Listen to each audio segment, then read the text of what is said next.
उत्तर प्रदेश का जनपद गाजीपुर संतों और वीरों की धरती के रूप में पूरे देश में विख्यात है।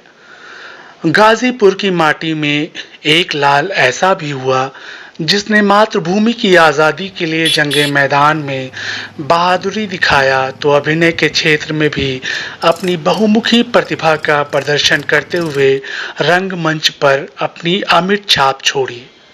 गाजीपुर की माटी के उस लाल का नाम था नज़ीर हुसैन। गंगा पार कमसार क्षेत्र के उसिया गांव में 15 मई 1922 को जन्मे नज़ीर हुसैन पुत्र साहबजाद खां साहब ने जब जवानी में कदम रखा तो पहले 1940 में अंग्रेजों की फौज में शामिल हो गए, लेकिन अंग्रेजी हुक्मरानों की अमानवीय व बर्बर करतूतों ने उनको बागी बना दिया। अपने वतन को अंग्रेजों की गुलामी से मुक्त कराने का सपना लिए नज़ीर हुसैन ने नेताजी सुभाष चंद्र बोस से हाथ मिला लिया। आज़ाद हिंद फौज के सिपाही के रूप में मां भारती के सीने पर पड़ी गुलामी की जंजीरों को तोड़ने के लिए उन्होंने ऐसी दिलेरी दिखाई कि जल्द ही वे नेताजी के खास योद्धाओं में शुमार किए जाने लगे। हालांकि दूसरे विश्व युद्ध में जर्मनी की हार के बाद अंग्रेज हुक्मरानों ने आज़ाद हिंद फौज के अन्य योद्धाओं के साथ उन्होंने हालांकि दूसरे विश्व युद्ध में जर्मनी की हार के बाद अंग्रेज हुक्मरानों ने आज़ाद हिंद फौज के अन्य योद्धाओं के साथ उन्हें भी गिरफ्तार कर जेल में डाल दिया। जब 15 अगस्त 1947 को भारत आज़ाद हुआ तो जेल में बंद अन्य क्रांतिकारियों के साथ ही उन्होंने भी आज़ादी की हवा में सांस ली। आज़ादी के बाद तत्कालीन सरकार ने मां भारती के इस सच्चे वीर सपूत को सम्मान देते हुए स्वतंत्रता संग्राम सेनानी का दर्जा दिया।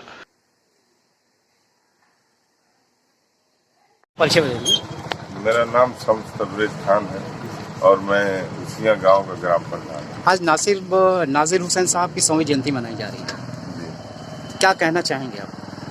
देखिए, नाज़िर हुसैन साहब हमारे लिए तो समझ लीजिए एक इज्जत है, एक सम्मान है हमारे पूरे गांव के लिए। उनके नाम से हमको जाना पहचाना जाता है। कहीं भी हम जाते हैं तो उनका अगर सिर्फ हम चर्चा करते तो हम किसी पहचान के मोहताज नहीं रह जाते हैं।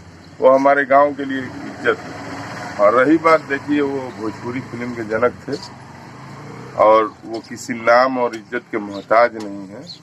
सबसे बड़ी बात है, हम लोग अगर उनके लिए कुछ करें तो ये समझ लीजिए कि उनके लिए हम लोग कुछ भी कर दें तो वो कम ही रहेगा, क्योंकि उनके वजह से जितना इज्जत और जितना नाम हमारे गांव को और हमारे गांव के लोगों को मिला है तो उसका शुक्रिया हम लोग कभी अदा नहीं कर पाएंगे। और मुझे भी 5 साल का मौका मिला है और मैं जरूर कुछ न कुछ इस 5 साल में उनके नाम से मैं सोचा हूँ कुछ किया जाएगा और उनके नाम को हम लोग आगे बढ़ाएंगे, जिंदा रखेंगे। क्योंकि देखिए, पहचान कैसे होती है। मैं गाजीपुर गया था, वहाँ एक सीएमओ साहब थे, डॉक्टर हॉस्पिटल के चीफ होते हैं सीएमओ साहब, वो मैं उनसे जाके मिला। वो नाज़िर हुसैन के इतने दीवाने थे कि वो उसिया भी आए, उनके घर भी गए, वहां जाके उन्होंने फोटो खिंचवाए।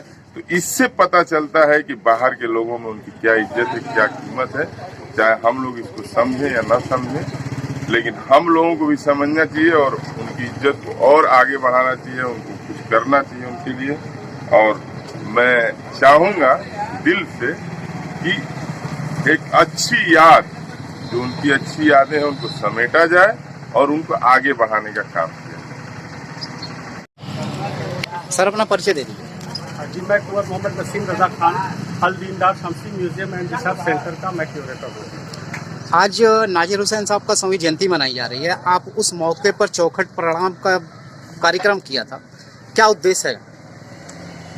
जी, सबसे पहले मैं बता दूं कि आज़ाद हिंद फौजी जो नेताजी सुभाष चंद्र बोस, जिन्होंने देश के लिए लड़ा और अपने देश से बाहर रहते 7 देशों के समर्थन के साथ आज़ाद हिंद सरकार बनाई थी, उससे उन्होंने लड़ाई लड़ी और ब्रिटिश आर्मी को लाखों की संख्या में से निकाल के 60,000 संख्या अपने अंदर में ले लिया था और इससे कमर टूट गई थी अंग्रेजों की। और इस तरीके से 60,000 फौजी जो आज 75 साल हो गए पूरे देश में, कहीं न कहीं वो गुमनाम है। इसी गुमनाम सिपाहियों और आज़ाद हिंद फौजियों को हम सामने लाने का प्रयास कर रहे हैं। जो परिवार मिल रहा है उस परिवार के दरवाजे पर जाकर मैं चौखट को सलाम करता हूँ।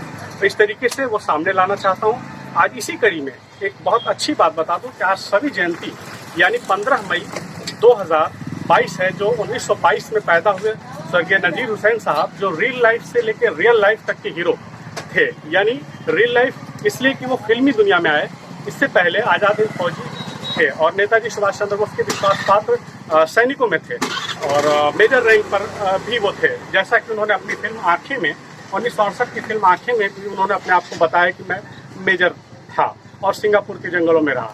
तो आप इसे इतना जाने कि आज स्वमी जयंती है और स्वमी जयंती में पूरा देश उनको याद कर रहा है कहीं ना कहीं। खासतौर से हॉलीवुड और बॉलीवुड की फिल्मों में उन्होंने 500 फिल्मों में काम किया।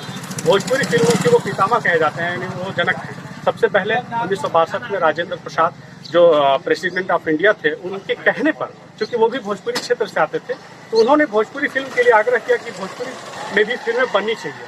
तो 1962 में उन्होंने इनको कहा और इन्होंने स्क्रिप्ट लिखा और गंगा मैया तो है तेरी चढ़े वो पहली फिल्म बनी, जो बनारस और पटना में रिलीज हुई और पूरा सुपर डुपर हुआ और बहुत ही कामयाब रही। उसके बाद फिल्मों का जो भोजपुरी फिल्मों का जो सिलसिला शुरू हुआ, तो अपने क्षेत्र पूर्वांचल के माटी के तमाम इतिहास को, वो विधवा का पुनर्विवाह हो या लोगों के साहूकारों और जमींदारों का जो मामलात हैं, किसानों का, ये सब तमाम फिल्मों में लाते थे और उसको दर्शाते थे।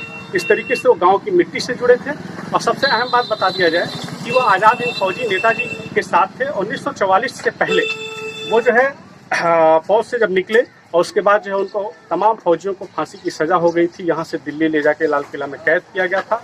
गाँव वाले मान चुके थे कि वो अब मर गए, लेकिन वो जीवित थे। जिंदा होने के बाद वापस आए। इसके बाद वो पहली फिल्म 1950 में विमल राय के साथ उन्होंने बनाई थी, पहला आदमी, हिंदी फिल्म थी। और पहला आदमी में उन्होंने भी नेताजी सुभाष चंद्र बोस और परिचय बता दीजिए। सुहेल खान, अध्यापक हूँ मैं SKB इंटर कॉलेज दिल्ला नगर में। आज नाजिर हुसैन साहब का 100वां जयंती मनाई जा रही है, इस पे आप क्या कहना चाहेंगे? आज मैं नाजिर हुसैन साहब के ऐतिहासिक गेट के सामने खड़ा हूँ। ये इनका पैतृक गांव है और ये फिल्मों के पितामह और आज़ाद हिंद फौज के बहुत ही विश्वसनीय सिपाही थे। मैंने अपनी दोनों किताबों कमसारनामा और बारानामा में इनको मैंने लिखा है और महापुरुष कभी मरते नहीं हैं। और मैं इनके बारे में लिख करके आज मैं बहुत ही गौरवान्वित हो रहा हूँ। मेरी इनके जयंती के अवसर पर मैं ये चाहता हूँ कि इनके नाम पर गांव में या कहीं पर कोई स्तंभ, स्मारक या कोई यादगार का चिन्ह बने, जिससे दूर के लोग आकर के देख करके और इस गांव की महत्ता और इनकी महत्ता को जाने।